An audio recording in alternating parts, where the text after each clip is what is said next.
What's going on, guys and gals? Bonafide Hustler here, and today I'm with a very special guest. I think you're going to love today's show. Anyways, I'm going to introduce Sheldon right down there. What's up, Sheldon? What's up, guys? All right. So many of you guys probably don't know who Sheldon is or the backstory, and you're going to love the show coming up. I'm the Bonafide Hustler. I reside in Austin, Texas, and I flip stuff on a part-time basis that I find from flea markets, pawn shops, swap meets, garage sales, yard sales, big box stores, and I put it on places like eBay, Amazon, Craigslist, my antique booth, and other consignment stores in town. I'm also one of the co-owners or founders of the Green Room University. You can check it out down below. Second link. And with that, let's get right to our guest. Sheldon, what is up, dude? Nothing, man. Thanks for having me. This is awesome. Yeah, it's going to be a lot of fun. See, I've been doing this interviewing thing for forever, Sheldon, right? And when we were talking behind the scenes, Sheldon and I were like, Sheldon, you were the one who was like, I want to make this show good for you. Like, I got to make sure I'm prepared and like all this stuff. And I thought it was really funny. But you're doing all right today? Yeah? Yeah, man. Yeah. Like I said, I want to make it successful for you, get out my point of views on things and whatever we can talk about to help anyone else make a few extra bucks is awesome. A few extra bucks. I love that. Because you kind of smile when you said that because it's a few extra bucks, meaning like a couple thousand or more or something. This is going to be an interesting story from pizza boy delivery to full-blown profitable franchise owner. We're going to be talking to Sheldon today about his pizza franchise. Now, I think it's important to get some backstory between how do I even know Sheldon in the first place. Sheldon, you want to kind of like, you want me to take it or you want to take it? I think you can take it, man. Go for it. How do we meet, man? It's through like 7 years of buildup of snowboarding trips with a bunch of dudes that swapped hands, and every year some guy from the trip, we have 10 to 12 of us, will bring another guy, and it's just this big bro out fest of everybody talking about their successes or failures. And last year you were one of the guests. They came, and of course we both hit it off quick with our business aspects and ambitions, and we were both curious about what we're doing to succeed. So, and everything kind of went from there, and we just, built a friendship off that. So now we're here, went from snowboarding to a webinar here that we're doing. So it's awesome. That's right. When we were coming back from that snowboarding trip, we had kind of like a layover in Dallas. Like Sheldon went to St. Louis and I went to Austin, but in Dallas we had a layover. So we stopped at this place called Snooze. And we had a really wonderful breakfast. They're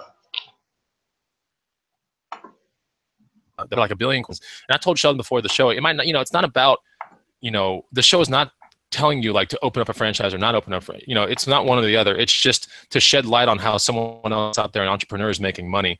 And Sheldon, the reason why I wanted to pick your brain about this is you're relatively a young guy, right? Sort of. Yeah. Right. We're young. Well, I guess still. Yeah. It's 35 young, I guess. Yeah, and we're young and we're still active. And we love life. We're entrepreneurs, and I definitely wanted to share Sheldon's story with you guys out there. So you're talking to us from where? Where are you right now? St. Louis, downtown St. Louis. Downtown St. Louis. All right. So everyone in the feed right now, we got 42 people watching right now. I want you to say what's up to Sheldon, and I'll whoever says what's up, Sheldon, I'll try to recite some names off and all that kind of stuff.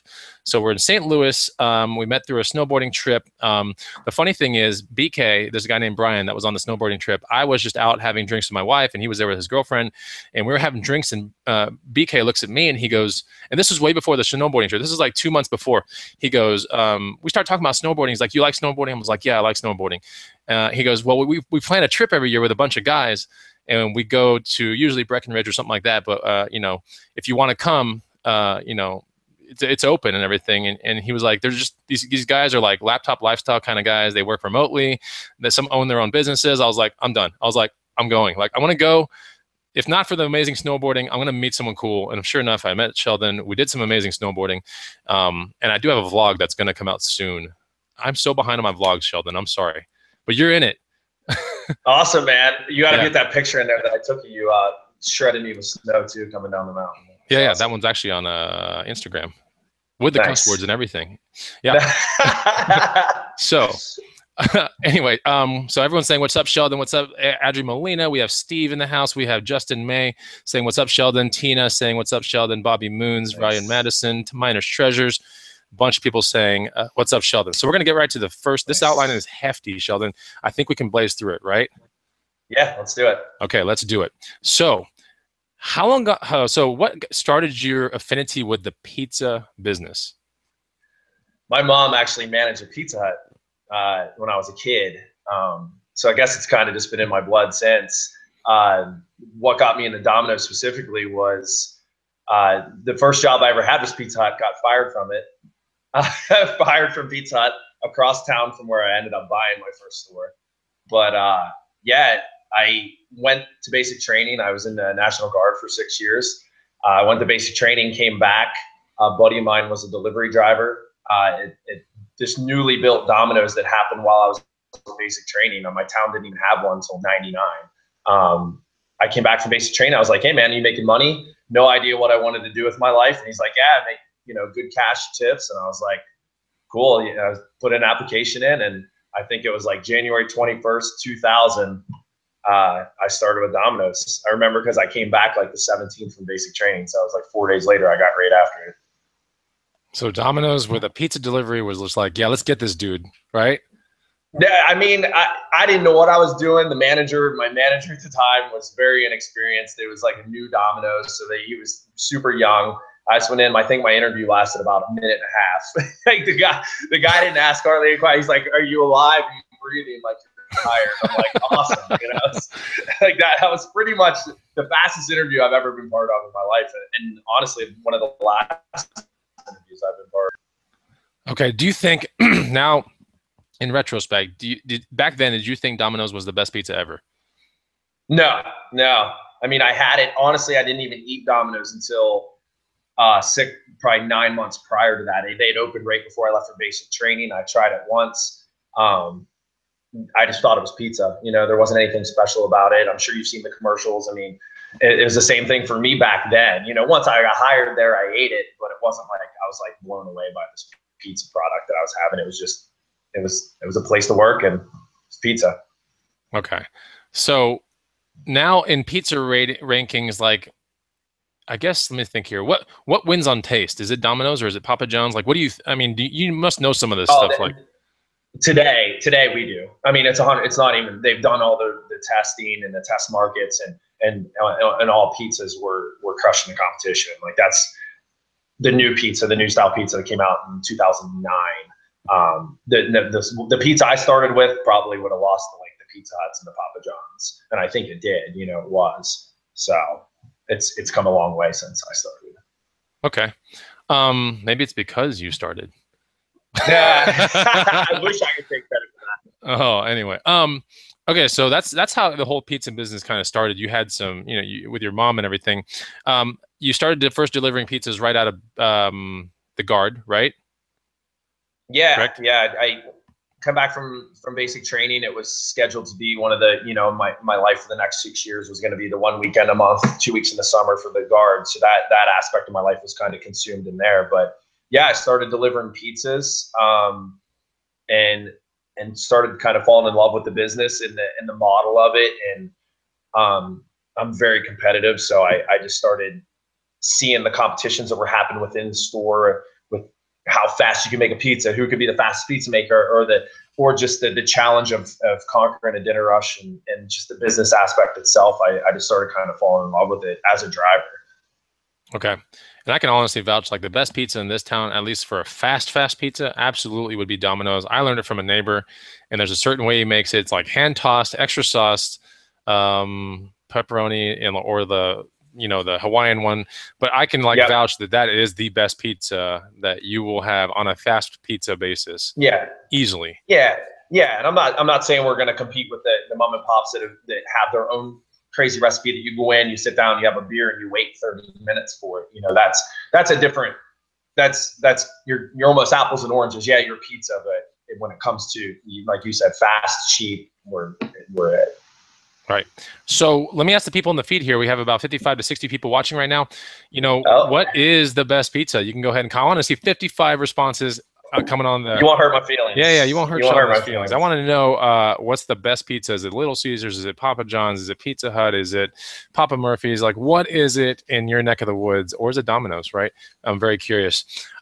So I can imagine that there's some pretty funny stories when it comes to pizza delivery. You think you can share a couple with us? Everyone knows the funny stories. So like, I want to pick your brain before we get to like the really nitty gritty, like gold nuggets of the show.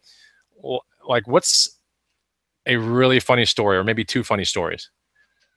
Man, I don't have like my crazy one that just absolutely stands out. I'll get to in a second. Outside of it's more stupidity from customers, or just things that drive you nuts. Back in the day, there wasn't the pizza tracker.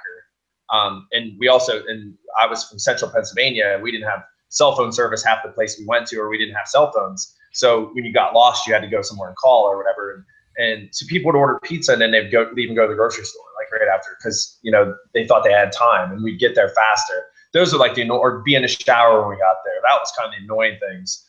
But there was this one time we had this pizza delivery on this back road. I got lost. I didn't know where I was. I just started, a couple months prior. There's no cell phone service. There's no gas stations or payphones. So I'm just like going. I'm like, all right, I'm gonna go up to this house, and it was a trailer actually. I'm gonna knock on the door and just see if they can help. Why is this getting funny already, Sheldon? I'm in like back of nowhere, central Pennsylvania, and I go up to this trailer and knock on the door, and inside the trailer, right inside the trailer, was the bathroom, and this lady had like literally just gotten out of the shower and had her door like hanging wide open. So she's butt naked, and I like knock one time, and I look in, and we just lock eyes, and I was like, oh man, because she like is expecting nobody to be at her house out here in the middle of nowhere, and here's this Domino's driver, lost trying to find his way, and she's just, damage was done at that point. I saw her naked. Wow. So you weren't even delivering the pizza to her? No, I was just asking her for directions. I was just stopping somewhere to ask for directions. Man, there's probably a better angle to that, Sheldon. Anyway. Yeah. That's a pretty good story. I like that story. Yeah. So at what point did you realize like the delivery aspect wasn't for you anymore? Like how soon after you started delivery did you start connecting the dots and you're like, you know what, maybe I should be manager of this thing? Or how did you progress before you became the franchise person? Did you become store assistant ASM, then store manager? Did you kind of do one of those things? Yeah, so the franchisee at the time who opened a store was 27 years old. And so I was intrigued by that. Here I am, I'm 18, and I'm like, okay, how's this dude 27 years old? He owns a Domino's, that was just like huge deal to me. And he kind of explained the process to me, which I think we're going to get into a little later.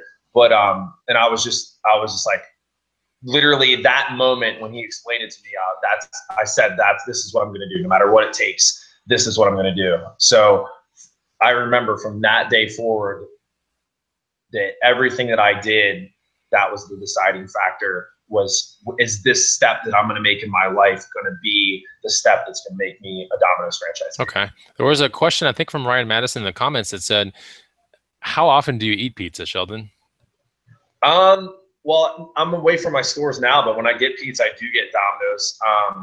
I usually don't get it by myself. I live by myself, so I do probably once every 2 weeks, 2-3 weeks. I love pizza, man. That's good. Is there something specific in Domino's that you're like, to the 71 people that are watching right now, like you got to order this? Like, what is hailed to be like the best pie? Like, what do you think it is? What's the combination? In Starbucks, it's like 10 different things that someone says. You're like, oh, that sounds kind of cool, and you get it made for you, and you're like, damn, that was pretty good. But you can never replicate it because you don't know what the hell it was. So, like, what is it in Domino's that would be considered like probably the best pie? I think you were close to it earlier. The Hawaiian pizza. I like spicy stuff. If you like spicy stuff, the Hawaiian pizza with jalapenos and hot sauce is by far like above and beyond. Oh. I'll make that by myself. I'll make that for myself. Okay, cool.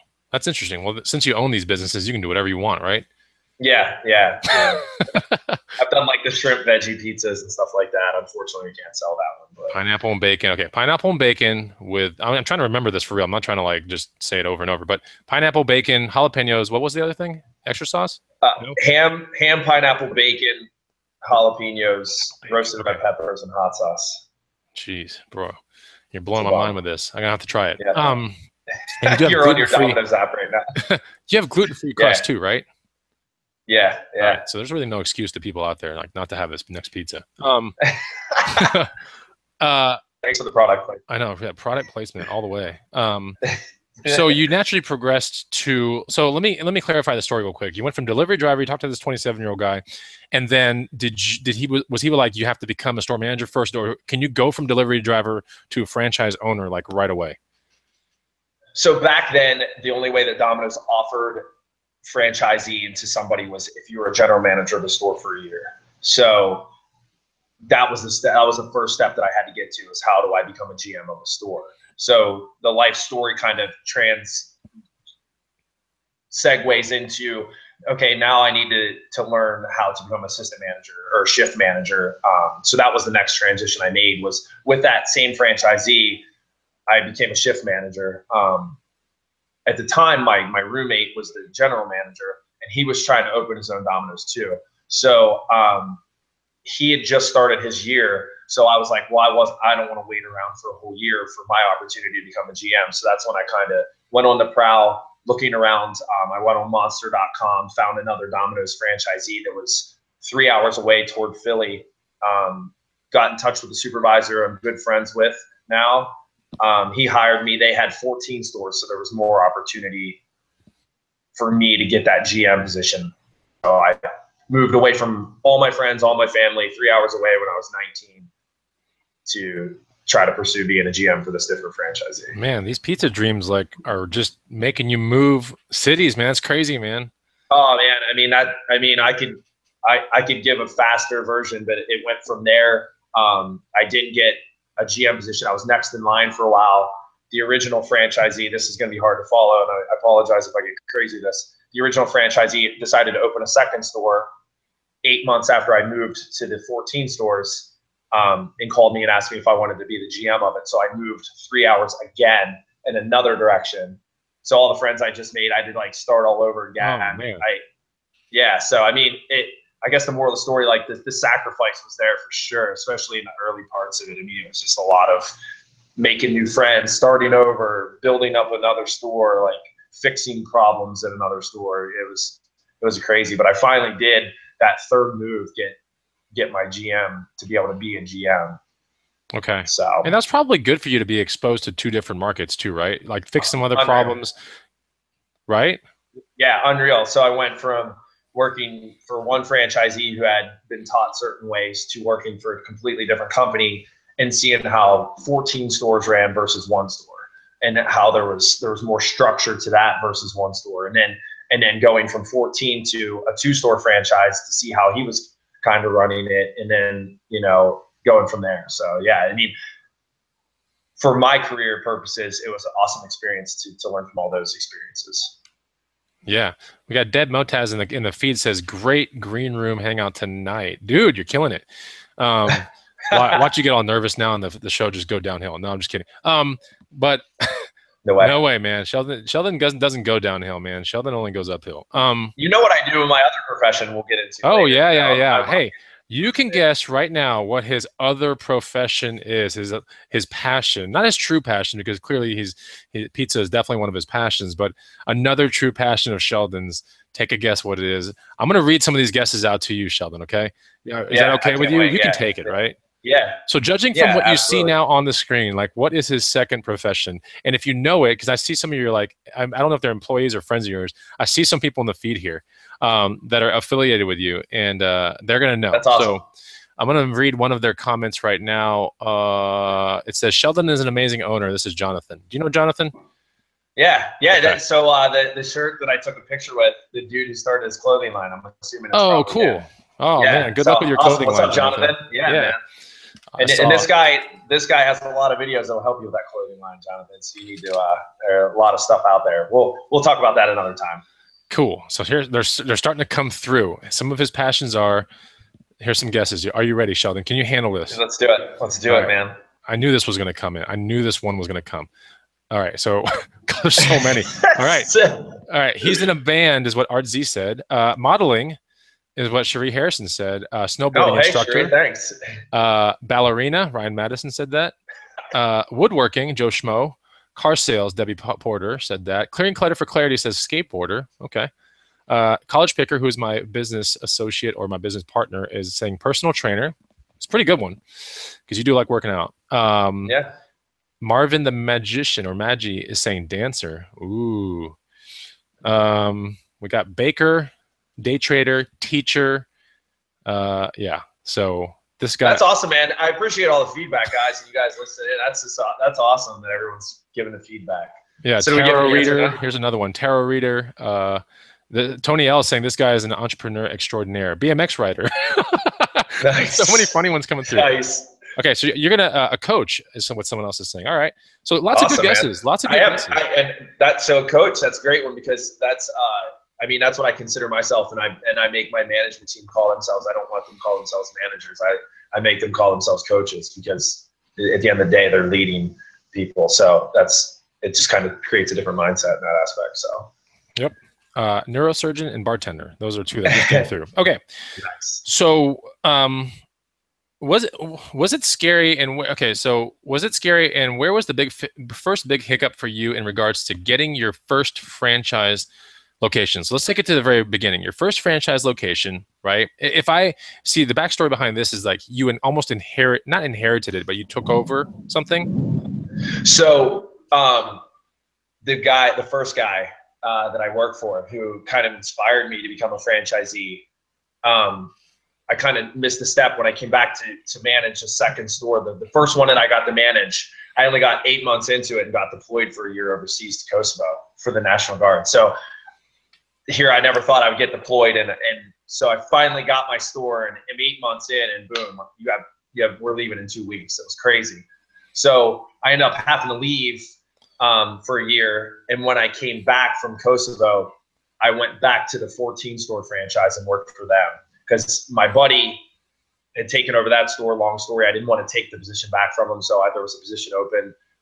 So I went back to the 14 stores. So meanwhile, while I was at those 14 stores, I met a girl, moved to St. Louis for a girl, was working for a 52 store franchise then, and I knew that was my key to like getting real experience with a large franchise and seeing different aspects and seeing different stores. While all this was happening, that first franchisee was running that first store into the ground. He kind of, I don't know what really happened with him. I think there was some personal issues, but he was an awesome franchisee when it started, and it just kind of went downhill from there.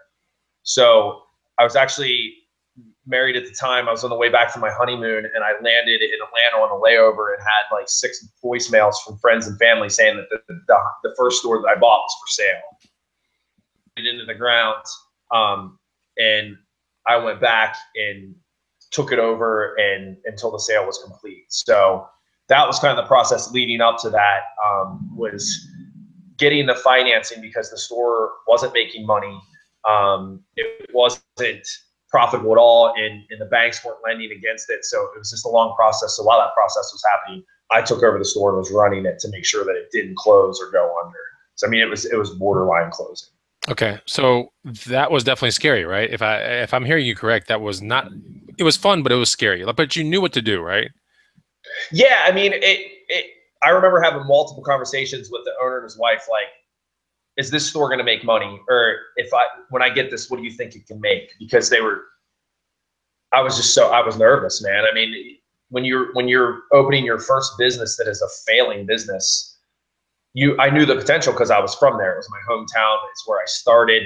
I seen the sales that the store had done in the past. So I knew the potential was there, but it was just like, was it too far gone? So I was freaking out about it for sure. Can pizza be too far gone, Sheldon? Like just pizza is it a failure of marketing? Because the pizza okay? The pizza was good, right? No, I mean, nothing had changed there. It was the personnel. It was the marketing. It was the reputation in a town. You can be in a big city. You can be downtown St. Louis and you have 30,000 customers in your that you're marketing to, where my small town has 6,000. So when you get that reputation in a town like that, it's really hard to start turning things around. So it takes a long time to do that. Okay. So to people watching the show, explain a franchise business if you can explain a franchise business in a nutshell, like how would you do it in about a minute to the people that are watching the show that might not even know what a franchise is? McDonald's, Domino's, Papa John's, those are franchises where somebody created a product and they decided to sell the rights to that product for a fee to an individual.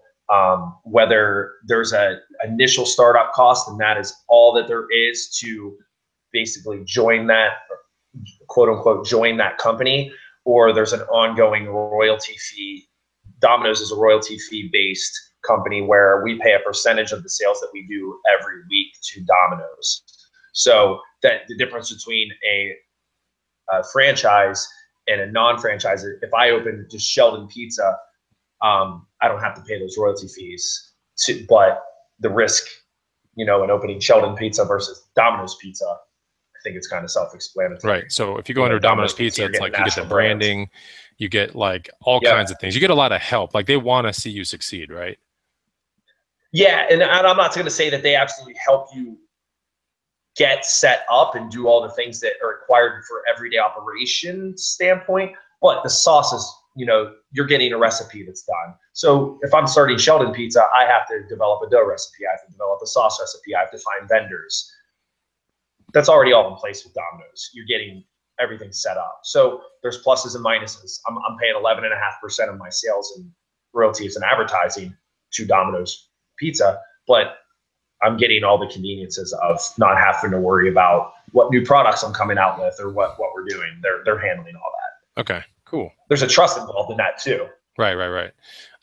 So some of those nitty gritty franchise rules that any Domino's Pizza person, for example, would have to consider. Go through some of those. So you said 11.5%. There was some like advertising stuff that you have to be within advertising guidelines, right? What else are the nitty gritty things you think of real quick that Domino's holds you to? Yeah, like things that are tougher for retention with employees. Uniforms. There's uniform standards, and I'm not saying everybody. If you're a successful franchisee, you should be adhering to those uniform standards. But a lot of, you go to a regular mom and pop pizza shop, they have blue jeans on and a t-shirt, and it's kind of a more comfortable atmosphere for them in that aspect. Whereas Domino's, this is the uniform, belt on, shirt tucked in. So it's not that it bothers me, but those are tedious things. National promotions, I don't get to necessarily pick those national promotions that Domino's is doing, the $5.99 mix and match deals, those things that they do. So there's, like I said, it all comes back to trust. You're buying into that company, hoping that behind the scenes they're going to do the by you, and it takes some of that out of your hands, in that aspect. So, okay, so clearly it can't be that bad because you're on your way to opening your what store? Your fourth, right? Fourth, yeah. Fourth store, which is now it's a piece of grass, you said, right? Like this is literally like you bought a piece of land and you're getting a store built on it. So it can't be that bad. Like the franchise rules are doable, right? It's all doable, correct? Any job that you have in life, anything that you do in life is going to have rules or guidelines that you're going to have to adhere to. So yeah, absolutely, man. I'm sitting in my loft in St. Louis right now, loving life. I'm not going to, there's things that can be tedious or bothersome, but at the end of the day, the overall big picture is an awesome picture. So I'm not going to complain about it. Cool. So why did you particularly gravitate towards Domino's? Okay, we already went through this question, but like it was because of the branding. It was because of like everything's lined up, right? If you go do your own pizza business, now you got to like negotiate deals with people in mass quantities, right? And you got to start getting people to go get the stuff or get stuff delivered to you, doughs or ingredients.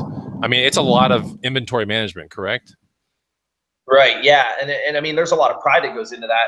And you could be very proud if you do set up Sheldon Pizza and you accomplish all those things and start that. Like I envy people that do that. But at the end of the day, like I love the way that the Domino system works. That's why, like I said earlier, when I first saw it, I fell in love with it. So, yeah. I haven't had Papa John's in a while. I haven't had Little Caesars in a while. I haven't had any of these other ones because Domino's is good enough. Like it is good. I really like that pizza. If I'm going for like a fast pizza, like it was my neighbor that told me about it. And my neighbor would bring some of these slices over, be like, hey, come have some of this pizza. I'm like, what in the hell are you eating? Like, what is in this? It's so good. But I know it's just cheese and sauce and dough and, a little bit of butter on the edge, but whatever. But I know it's nothing super crazy. Like these ingredients aren't like, they're not, how do I say it, chemically, right? These are all pretty natural things that are going in these pizzas, right? Yeah, no, and Domino's is right along with the trend of a lot of the other trendy companies. We just changed our sausage and beef over to a better, product and stuff like that. So or more organic type product and stuff. So we're trying to stay along the lines of that healthy aspect, which I appreciate because you and me both, we're gym goers and stuff like that. So that's cool. Yeah, I mean, I have it probably about like you, maybe once a month, something like that. But I get the gluten-free crust now. It still tastes so good, man, so good. Yeah. And there's every time I call, it's like, yeah, well, you'll be ready in like 10 minutes. Like I just pick it up because it's like right down the street. I'm like, I never have to wait more than 10 minutes. Like it's so fast. Anyway, for what it is, it's Super so fan. good. Like my Super wife loves fan. it. We have a telling super you, fan in man. the house. I am a super fan. I really am. I'm not trying to like just, I truly am. So let's talk about some of the costs that are associated with this type of business, like a franchise, right? You got franchise fees, you got rent, right? If you don't own the whatever, like usually these Domino's pizzas are in strip centers. Am I right? A lot of them are, correct? Typically, yeah, typically, Okay. yeah. So you don't own the strip center. Clearly, not many people own the strip center, right? No, Okay. I don't know any. Yeah. Okay. So definitely franchise fees. We have rent, wages. We got to pay your employees, right? Yeah. Ingredients, right? That's clearly a cost of yours. Insurance, in case someone gets sick on the pizza or whatever, that's to you. Advertising, is that on you or is that on Domino's? So part of the 11.5% that we pay to Domino's, 6% of that's advertising. So that covers our national advertising. Now, if you want to do any local store marketing stuff, that's kind of on your tab. So if you want to go above and beyond just what you see on TV, that's going to be on your tab. Okay. Do you go above and beyond on your 3 stores right now? Yeah, I do a lot of social media marketing through Facebook. Luckily, we're still in a small town where people read newspapers. So I actually do ads in newspapers that are hugely successful. And that's where the marketing, that's where strategy comes in. I can't use the same exact strategy in downtown St. Louis at a Domino's for marketing that I can in Huntington, Pennsylvania, where it's a smaller town and people are still reading the daily news that, goes out every single day. So, cool. That's back to where those experiences through all the different stores that I worked in came into play of seeing what works, what doesn't work, and adjusting off that fast. Because I know we're going to get into like pitfalls and stuff. That's one of the things is learning from your mistakes and doing it fast, not making them over and over again. Yeah, it wouldn't be a complete. Because marketing is not cheap. Yeah, definitely wouldn't be a complete green room show without the pitfalls and things to avoid. If you decide to go down the Sheldon's route of making your own Domino's pizza franchise, we got to get into those pitfalls. We'll get into those in about 2 minutes. I want to break for a second to see if there's any questions in the feed that you want me to ask Sheldon real quick. I probably have time for about 2 or 3. I also want to take a chance now to tell you guys, like, hit the like button, right? Very important. If you're out there in YouTube land, one of the best ways, if you're not in your head, you're like, oh, it's a cool story or whatever, one of the best ways for me to see that you guys are engaged is to hit the like button on YouTube, or you can hit the dislike button. It really doesn't matter, but I would definitely appreciate it if you hit the like button more. But yeah, hit it up, and hit it up for, us bringing on a franchisee. We might get Sheldon back on after he gets his 4th store done. Man, are you just going to keep going till like 10 and 14? You said that there was someone that had 50 something, right? Yeah, I think he's up to like 56. I mean, there's a company called RPM Pizza down in like the South. I think they're like 150 or 2 something. I don't even know. It's insane. I mean, it's a whole new world. Yeah. What is someone that's making 50? What is a person cranking in per year that has about 52 stores? Like, what would you think? Like, okay, this person's bringing in how much? There's so many variables. I mean, it's in the millions. It's easily in the tens of millions. Really? So you give me a low estimate, like a really low estimate. Like these are stores. 50 stores. I mean, I would say a lowball estimate would have to be 5 million. Lowball. $5 million. Yeah, or an income, personal income. I would say that would have to be it. But like I said, there's so many variables. I don't know if you see this. You asked me earlier if storms are coming through. It's getting crazy here, actually. Was that thunder? So, yeah. I let everyone know that it's thunder. It's crazy. That sounded man, that sounded crazy. That did not sound like thunder. That sounded like someone was moving a couch like on your head. It's crazy. So man, there's so many variables that go into it. If you're in a city, you're paying higher wages, higher rents versus lower rents. So it's tough to say. They're not. I don't think their life is a struggle. I mean, it's definitely a goal of mine to make it to that level one way or another. Yeah.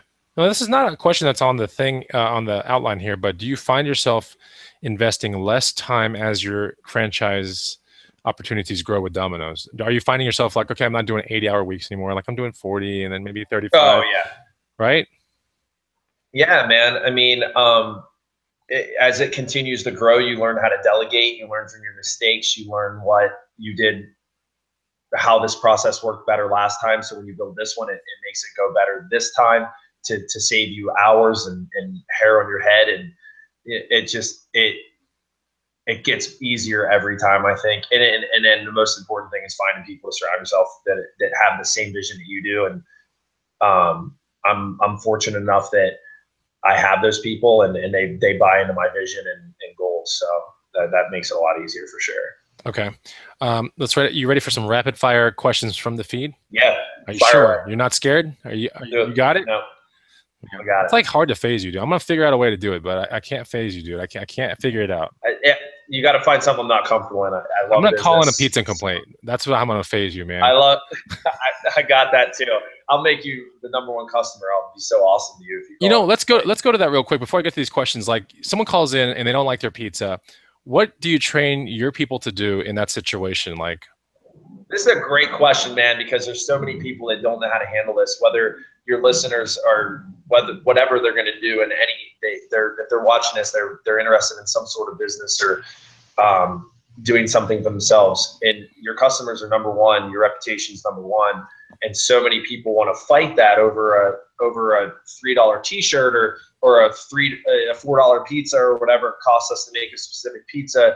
And it's just not worth it. And there's so many times where people give pushback, and that's just one thing that, any of my crew will ever tell you. If somebody has a problem, people will order a pizza online and they'll order it wrong, and they'll get there and they'll complain, and then they'll realize that they ordered it wrong on their end, and we made it how they wanted it. And I'll still give them a free pizza because I don't want them ever having a bad experience, whether it's their fault or not. Like, I want their experience with ordering from us to be good. And that's important no matter what line of work you're in. If you're a business owner of anything, if you lay hardwood floors, I mean, it doesn't matter. That should transfer all the way across. So all three of your stores, with all the people that are working in, they know that the customer is the gold, right? That's the gold standard. I mean, like, always treat them like gold kind of thing, right? Yeah, absolutely. That's good, man. All right, rapid fire time. So yeah, I tried to phase you, it didn't work. So I'm gonna try again later. Okay, so from Adremalina in the feed, let's go with rapid fire. It means like maybe 20 seconds or less on each answer. Is there a secret menu in Domino's? Okay. No. Okay, good. It's okay. I mean, outside of what we make personally for ourselves, we can't sell anything that's not on the menu. Okay, cool. So the only way to get a franchise to be a general manager, this is from Lifestyle Profits. This is my friend Brandon right here. The question is, so the only way to get a franchise to be a GM for a year, or has that changed now? No, great question. It's harder to answer this in 20 seconds. I'll do the best I can. If you go to biz.domino's.com, I looked it up earlier, B-I-Z. You can Google it too. There's different avenues now, but I actually am glad he asked this, and we're going to take longer than 20 seconds on this because I think this is hugely important, especially in anything that you're going to be doing in business. Why would you not want to? And that would be my #1 discouragement to anybody who's opening any business ever. If there's an opportunity for you to work on somebody else's dime to learn that business in every aspect possible, that's the thing. I don't care. So basically the way Domino's is, and I don't know what the exact numbers is, so don't quote me on the actual fees. If you manage a store now, you're considered an internal candidate. And when you're an internal candidate, the fees and the money that you have to have in the bank is much lower than if you right now want to go open a Domino's. It's possible if you're a successful business person and you can get through the application phase and stuff, but you're going to have $200,000 to $250,000 in liquid assets ready to off of any fees of opening the store, where a normal person that's an internal candidate might only have to have 30,000. So from the monetary aspect, even if you did have the $250,000 sitting there and you have a lot of money saved up, I would still say go manage a store for a year, go work in a store for a year on my tab, because a franchisee is going to love having somebody that's under them that is loving that product and wants to buy into it. So they're going to give you extra attention because they know that they're going to get enough out of you. You know, I would say do that versus going to a 4-year school or whatever. You know, if you say, I want to get into advertising or restaurant management, I see that one all the time. But at a restaurant and learn how to manage it from that aspect and save yourself the schooling and money. So Okay. that's like a big one for me. I always tell people when they ask me that, I'm like, go work for somebody else's dime. Yeah, because in the instance of your next Domino's that you're building right now, the fourth one, you and I talked about this before the show, that right now this is a grassy piece of land that you acquired, right? And Yeah. what is the start to finish to get a Domino's on a grassy piece of land with all the plumbing and everything and all the equipment in there, and from start to store opening, how much was that cost? So my first store that I said was running in the ground, I bought the building and the store for $130,000. That was, you know, the initial cost that it cost me. This, just to put things in perspective. Now that store is failing. I got obviously a great deal on everything there. The new one is going to be north of 800,000 to get everything going. So it puts things in perspective, how things change, you know. And also, I want to build the Taj Mahal of Domino's. You know, I want to have this awesome store built on this awesome piece of land. So you're gonna have people trapezing like from like one end to another as people come in. yeah. Hopefully, it's gonna be a show, dude. It's gonna have a drive-through, everything, man. It's gonna be awesome. Really, it's gonna have a drive-through for real? Yeah. Jeez, that is gonna be the store of all stores, man. I don't think I've ever seen a Domino's with a drive-through window. Hey guys in the feed, 80 people watching right now. Have you ever seen a Domino's with a drive-through window? Please tell me. And there's only a few. What'd you say? Yeah, I continue. There's only a few, and I continue to try to innovate, at least in my company where I can. I mean, my third store that I just built last year is one of the biggest in the country with the most seating. I think we have seating to like 40. That's the one Jonathan works at. I mean, it's awesome. So yeah, I just continue to try to be bigger and better in every way possible, just to keep ahead of the competition. You know, your next fifth store should have a helicopter pad. You know, for the rich people that want Domino's, bro. Like, I'm serious. Yeah, man. There you go. Yeah, or pizza's like drone pizza delivery, like through Domino's, something cool like that, dude. For sure. So here's another question: did you sign a non-compete clause with the franchise thing? So when you become a franchise document in your franchise agreement, you can't be a majority holder or anything of any other company. So there's things, I don't know the exact wording of that, but it basically is a non-compete. So I can't own a Domino's and then go out and invest in a Pizza Hut store or be an owner of Pizza Hut. So okay, so that's good. Bobby Moon says, "Hey Sheldon, what's your favorite moment when your business launched?" Rapid fire questions. What do we get? What do we got here? Man, just like the recognition and that proud moment. I got, like I said, the paper in my town is still big. I got in the front page, and it was just like, it was a cool accomplishment to just like end up back where I was and have so many friends and family around. It wasn't like I opened a store that was 900 miles away from where I grew up. It was right where I grew up, right where everything started. So it was awesome. Okay. Lifestyle Prophet says, "Hey, Bonafide Hustler, I've worked for Domino's before and been a store manager. I'm just curious if I can get in now without being employed by Domino's anymore." I assume he's asking as a GM. That's a great question. It'd probably depend on your resume, your track record. I mean, I know that I would entertain the idea if I was a franchisee that was in need of a GM and you come in with a great track record. Hell yeah. I mean, let's talk. if that's the instance in your area, if that franchisee needs somebody, they're definitely going to entertain that idea for sure. Okay, cool. All right, so I think that's pretty much the. That was crazy. St. Louis storms are crazy. I think maybe what he's asking, now that I think about it, is can I be a franchisee based off the year GM that I had before? And that's a good question, and I would look into that, man, for sure. I think that would probably be a viable option. Domino's wants new stores built, and they want people in there that want to be part of it. So everything's negotiable, I think. Okay. Adrian Molina says, "I've never seen a pizza place with any kind of drive-through." Okay. Interesting. It doesn't look like I have 3 Domino's drive-throughs here. Bobby Moons. Ooh, cool. I'm curious where that is. Yeah. Where you at, Bobby? Curious. Where you at, man? Okay. So let's go right down this thing here. All right. So once you you got through the first store, you took custody of it. Were you more overwhelmed than determined? Or were you more determined than No, overwhelmed? no. So the fortunate thing that I did have is I had 8 months while we were working on the deal, because the deal was so, I can't even get in all the detail because it'd be forever, but there was a bankruptcy involved with the former owner, and he was going through a divorce. There's just all this litigation stuff. So it took 8 months for the sale to go through, but I had signed a management agreement with them where I was running the store while the transfer was taking place. So I had 8 months to take it over and try to start working my magic with the store before I actually owned it. So that was awesome that I got in there, I got my crew trained.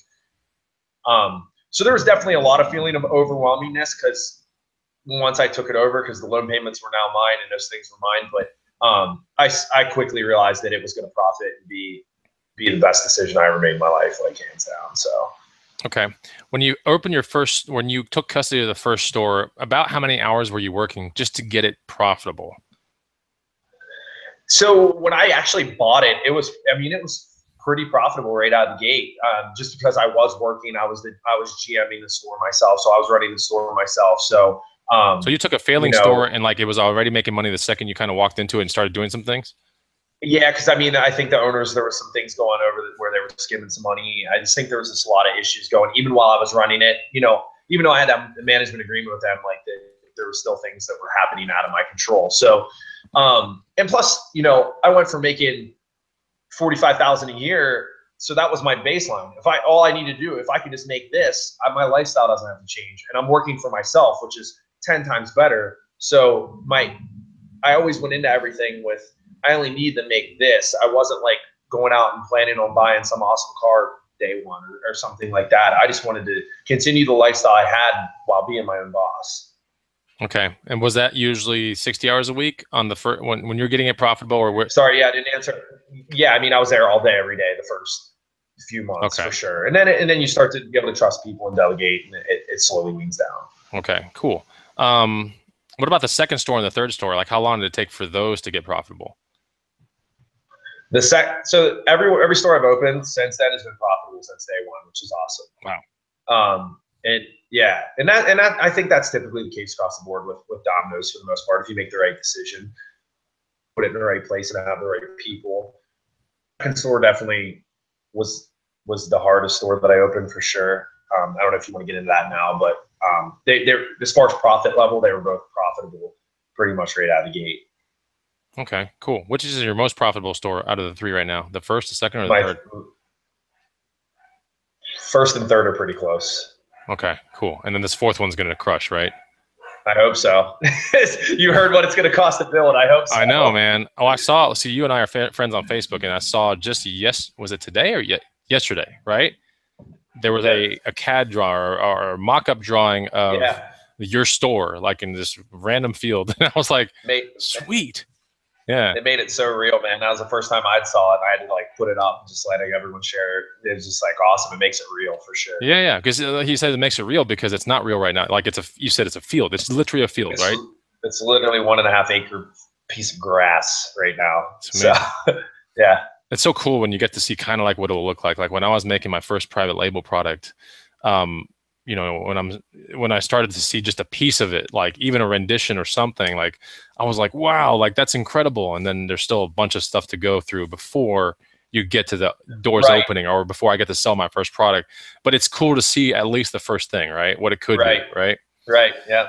It's amazing, man. I commented on your post, by the way. I saw. I'm trying to move it up on your friend status, dude. Like seriously. Dude, you're there, man. You're there. Okay, well, that's good. So pitfalls. Let's talk about some pitfalls that any beginner food franchise owner is probably going to go through. Okay, so let's just start thinking broad, more like McDonald's and Domino's. Even though you don't know, right? Even though you don't know their models or whatever, a franchise is a franchise is a franchise. You're taking over other people's like rights to the business, right? Am I kind of right about that? Like, no, yeah, and I think, and I kind of like jotted a couple down that I went through, but I think it's something that everyone will go through in any business that they open, and I think you're going to agree because I know you're doing a couple things too. The first one that I kind of thought of right away was time management, figuring out where you're going to put your time at and how you're going to spend it and doing it right. And how many times I look back now at that first store and it's like, man, I wasted so much time doing this this particular thing where, you know, and I don't even have to get into detail, but I think it just comes across in any business model that you're opening is figuring out that time management. Okay, so time management is definitely going to be a pitfall that someone's going to sink some time into things that won't return much, Yeah. right? What else can you think of as a pitfall for a franchise owner in the food industry? So I think every level that you get to, I've had different pitfalls on different levels. My first store that I opened, I had certain pitfalls. My second store, you know, then I was a 2-store franchisee. I had different pitfalls than when I had one, and third, and so forth. It continues to steamroll. I know when I had a single store franchise, complacency was a big one because I was there all the time. So I just figured I'm here, nothing's going to go wrong, and I wasn't. I kind of got complacent with training versus not thinking about growing my product or growing my business. So I started getting complacent with certain items there. So that was a big one to get over and start setting goals and not being complacent. Okay. So after the first store's journey, like when you decided to get into the second store, was that like a month after a year after your first store? And you're like, okay, this is going well. Like, was it 2 years after? Honestly, 5 years in, I was like, I'll never open a second store. I'm so content with one. I've been a franchisee now for 8 years. 2009, I bought my store. It was 8 years last month. 5 years in, I never thought I would open a second store. And then Domino's come up with an incentive program that was giving money off royalties and advertising for a specific amount of time. And I was just like, well, it's now or never. Like, this is too good of a deal to pass up. So I bit.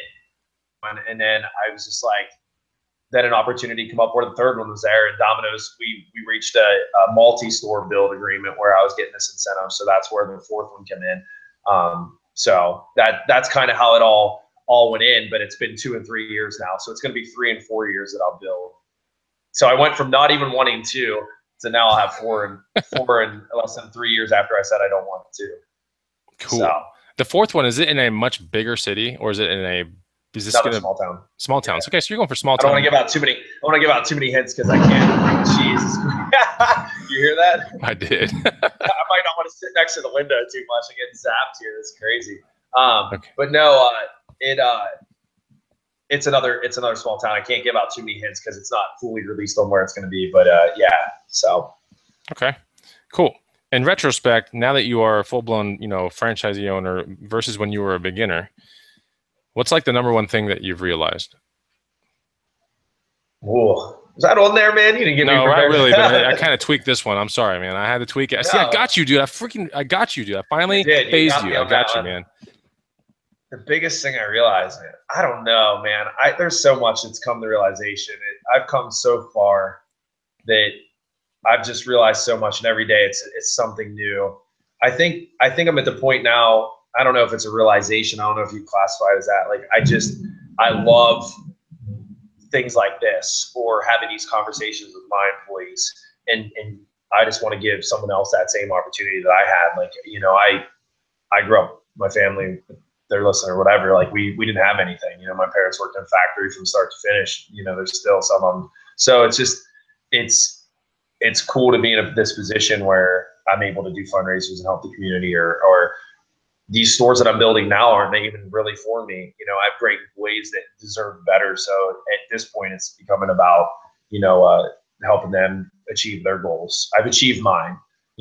Everything now is a bonus. So it's about getting people to the next level that never would have had that opportunity or may not have thought they would have had that opportunity. Okay. So now what keeps you driven? Besides that, would you say it's balance or freedom or giving back? Certainly seems like it's ranking pretty high, but what keeps you Is that thunder too? Dude. Yeah, it's crazy. You asked me right before, it was like sunny skies before you're like, is it storming there? No, it's insane. These St. Louis storms are crazy. Yeah, but the balance and freedom, is that pretty important now in your life? Oh, absolutely, man. I mean, doing things I never thought possible, like I said earlier, setting goals, achieving those things. Like, now I'm very goal driven. Like, now that I've achieved certain things, I want more. I want more. It just becomes like I don't want to say an obsession, but like, just what's the next step? How do I do this to make me, myself, and everyone else around me better. So it just continues. Okay. Clearing clutter for clarity in the feed is, it's a domino effect, I guess. We have a comment in the feeds from Clearing Clutter for Clarity says, we might lose you because of the lightning and everything. It's pretty funny. Storming Seriously. in a lot of places, especially Connecticut. Okay. And yeah, so let's talk about now the fun part of the show. If you want to take a guess, okay, are you guys ready to guess? What were some of the guesses, Sheldon? Do you remember some of them? A coach, I think it was a dancer. What else was there? The bricklayers. I don't know. There was like a basement. I don't know. Yeah, something crazy. Yeah. So I asked a question in the very beginning of the show for the people that have just come, like, what do you think he loves doing on the side or his secondary passion? And there were so many responses. But now it's time to reveal what you do on the side, Sheldon. Are you ready? Yeah. do you want me to say it, or are you going to do it? No, you go. Yeah, go ahead and say it. And like, I know you're really proud of this because you talk about it so much on the snowboarding trip that I was like, no way, really, no way. And then I saw like clips of it and pictures of it, and you're really proud of it because you're like the kind of person, like, you're proud of this. You're whipping out your phone, you're showing pictures, like you're really proud of it, and that's cool. So what do you like doing on the side, Sheldon? So in St. Louis, I'm in like one of the top cover bands in St. Louis. I'm the lead singer and rhythm guitarist for one of the top, like I said, top cover bands in St. Louis. So we played the NHL Winter Classic and we're featured with Nelly. And then 4th of July, I just flew my entire management crew out and supervisor out because they don't normally get to see me, but we opened up for CCR and another crazy big collaboration of Boston and Steppenwolf and all this band. So yeah, we play some pretty legit shows. It's pretty awesome. Yeah, that's gonna be. See, now after I heard that, now that has to go on like my bucket list, man. I got to see the greatest cover band in the USA, man. I've seen video of it. I've seen video on your Facebook. Like sometimes you'll post a video or something. I want to say, and you cover mostly 90s songs, right? Mostly. It's 90s, 2000s, top 40 stuff. You know, and honestly, you know, not to go backwards, but Domino's has helped me make that succeed on so many levels in social media and advertising, marketing, and knowing how to. It's so much easier when you're playing a venue, being able to talk to that venue owner on an owner-to-owner level, and they respect what you're trying to achieve for them. So it gives me a different perspective than most bands going in and being like, this is what we have to offer. I can be like, well, this is what I know what you need. So that's really helped. But yeah, man, you got to fly up to St. Louis and check us out. Okay. So I'm going to go forward with this question to the feed, not so much to you yet, Sheldon, but what's the number one song that Sheldon gets requested to play? Take a guess in the feed right now. We're going to answer that in about 5 minutes. Song or band? Song or band? Song. Let's put song. Okay. We could say band, but I mean, there's so many bands, there's so many songs. So what's the number one most requested song that you play, Sheldon? We're going to answer that in 5 minutes or so. Regarding your cover band, Sheldon, you said it's 90s and 2000s and it's mostly rock, or do you do like a guitar rendition of Country Grammar? Like, do you involve R&B on guitar somehow? Like, how do you kind of do it? Yeah, we do like medleys. We do medleys that it's like nonstop of, we start out with No Diggity and go into California Love, and then into Ice Ice Baby, and then into Usher, yeah, and then Nelly. Like, it's crazy. Yeah, it is. It's cool. It's like cool. And then we'll go from playing that to Friends in Low Places like Arthur Ups, and then we'll come back and play, you know, Third Eye Blind. Yeah, that's our biggest compliment is like we play something everybody loves. So that's the fun part of it. That is awesome. Some of the guesses are coming in right now. Folsom Prison Blues, Sweet Child of Mine, Margaritaville, Creep by Radiohead, Sweet Home Alabama. Some good ones. Living on a Prayer. Good songs. Okay. So keep guessing, guys. Keep guessing, guys. We're going to get and we play like 4 of those. So that's awesome. That's cool, man. How important is it for you to stay active in your life? You're like, we kind of alluded to the fact that we're kind of workout junkies at heart, like behind the scenes. But how important is it? I mean, I got to tell you, I'll just vouch right now. Like, I might've been the only person. Well, everyone knew that you were a fast snowboarder. But like, I got to witness it because I consider myself a pretty good snowboarder. But like, I was like, okay, out of 12 or 13 people that are on this ski trip that I did back in February, that's where I met Sheldon. I was like, I'm probably going to be in the middle somewhere, maybe towards the bottom, because these people sound like they are just freaking crazy snowboarders. Well, it turns out that was probably a little bit closer to the top, like closer to where Sheldon was, right? And Sheldon, you easily were the fastest person there on the mountain besides this other dude that had a business or whatever, but he only showed up for like one day. But he was fast. This one guy, he was a shorter dude. But you were fast. And so like leads me to my question, like how important is it for you to stay active in your life? You're 35 years old and like screaming down a mountain, like, and I have some video and I promise everyone I'll edit it and I'll show it on my channel, but there's some funny stuff in there. But how important is activity and just staying fit? I mean, it's hugely important, man. It's all about confidence too. It's, you know, being in a leadership position, I am too. I feel like I've always felt like when you're in shape or you feel confident about yourself, you're able to portray that to the people that you're trying to, you know, not saying that like someone out of shape is less likely to be a leader or anything like that, but I just feel like it presents something about you. So that's one aspect. And then just feeling good about myself, feeling confident, man. Like, and you know, I did a lot of these dominants. I'm doing these things so that I can go on hike mountains someday and or keep doing what I'm doing, snowboarding. And, you know, a lot of people go through life, they don't even get the chance to even try to snowboard or do the things. So it's like, I'm going to take advantage of what my hard work has earned me, you know, and try different things. You're going to teach me how to surf one of these days. I will. Well, you still have to come to Austin. I can teach you how to wakeboard and surf. I know. And everything, I know. I'm telling you. I know, dude. I know. You'll be seeing him one day on my vlogs. You'll be seeing him. We got some more guesses here. Boulevard of Broken Dreams, Green Day, Kiss song. Great song. Let's see here. Some Guns N' Roses stuff. Folsom. Smells Like Teen Spirit. Oh, that's a pretty good one. I'll give you a hint. Well, if they're still coming in, I won't say it yet. Yeah, give a hint. Oh, you can give a hint. Go for it. Somebody already hit it. Someone already hit it. Okay. So let's go to that question. What is the #1 most requested song that you play, Sheldon? Well, it's always the band. It's Skinner, and then they want Sweet Home Alabama. Sweet Home Alabama, huh? Yeah. That's the #1. Wow. So you got to know how to play that one, right? And we don't play it because it's so cliche. But if people ask for it, we actually don't play it. We're like, no. That's what everyone wants, Sheldon. You got to give them what they want, man. Sorry. Usually they're just like Skinner or whatever they do. So that's funny. So you get to be kind of like, let me ask you someone. This is just like an off topic. This is so off topic, but do cover bands, or at least really good cover bands, have groupies? Oh yeah. Yeah. Okay, he said it like that, and I think you can kind of figure out the rest of the story. That's good. That's cool. I didn't know. All right, 2 more questions until the outline is over. Shed some insight about balance and how being very unbalanced can really, really screw things up. I know I wrote down an answer on this, so I want to. Yeah, I mean, I think unbalanced and unfocused go hand in hand with each other.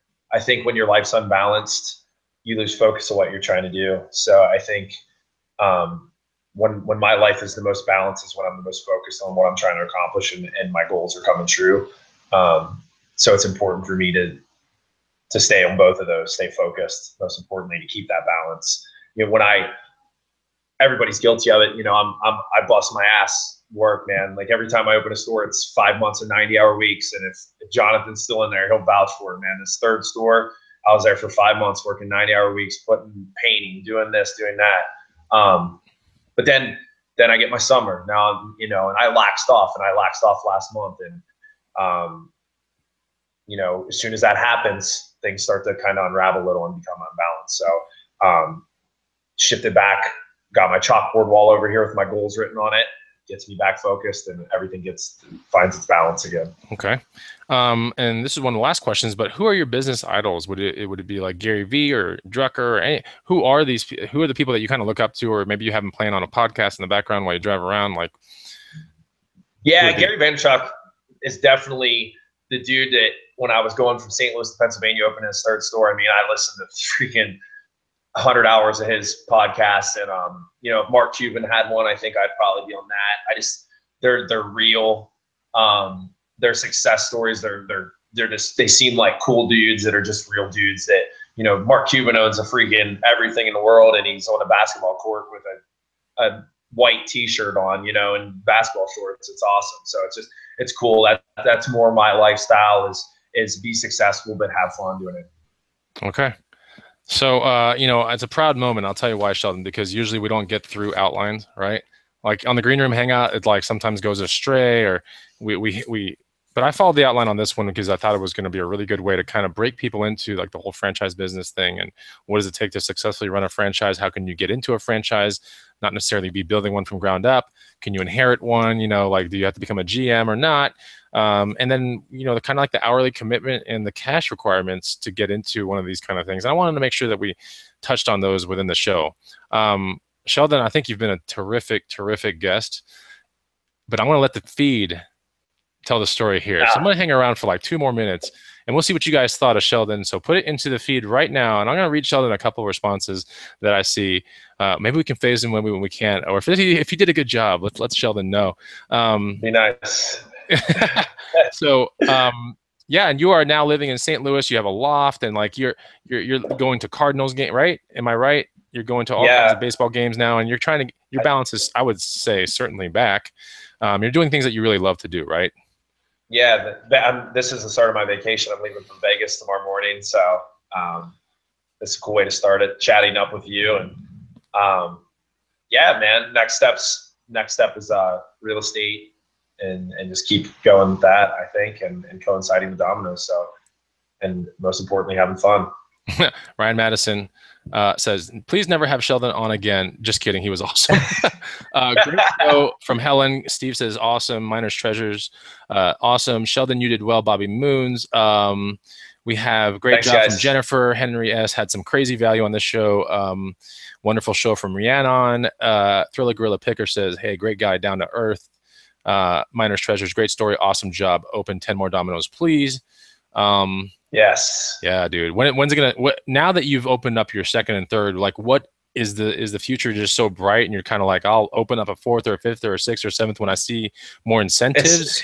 Yeah, man. More incentives or opportunity. It's just it's crazy that one of the biggest things, I guess, that you asked me to realize. One of the things I realize is once you open up one door, that door leads to multiple doors, and it just continues to multiply from there. The opportunity, you know, I pulled teeth to get $130,000 from the first business and building. And now, you know, I barely need any investors to get this rolling for $840,000. So it's just like, and the opportunities continue to grow from there. So it's the biggest awesome thing that it's just like being able to, if somebody needs an investment or you want to do something, you just do it, you know, where that wasn't always the case at all. Okay, so that was pretty much it. And Tony L says his mom and I thought this interview was awesome. So there are a lot of people from your side watching this thing. Yeah. Do me a favor, guys. You know, hit the like button for Sheldon in this interview. That pretty much concludes our show. If we didn't get to some of the questions, I do apologize. But anyways, maybe we'll have Sheldon on after his 4th store gets built and after that runs, and we'll see what he's up to with his Legends Undercover band. And that's pretty much it. Sheldon, you got some parting words, or are we good to go? Man, we're good, dude. Thanks for having me. I'll come back anytime and talk anything you want to talk about. All right.